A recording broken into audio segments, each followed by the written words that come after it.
Welcome. So in this tutorial, I'm going to show you or teach you on how to cancel Shopify subscription using your computer. So if you want to know how I did it, just keep on watching. So as you can see, I don't have the premium account on Shopify, but just go ahead and follow the simple steps.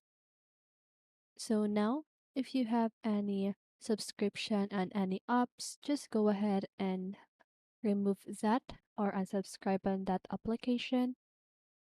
And the next thing that you need to do, if you have any domains on any store that you have, just go ahead and remove that or transfer it.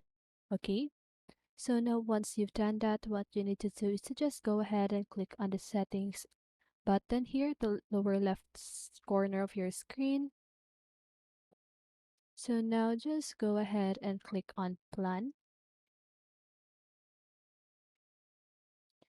So here you can just go ahead and you should see the cancel subscription here at this section. Okay, so if you see that, just go ahead and click on that, and that should cancel your subscription here on Shopify. Okay, so that is how you do it. So I hope this video helped you, and if it did, make sure to like, subscribe, and hit the bell notification so you won't miss a video. See you on the next one, and have a great day.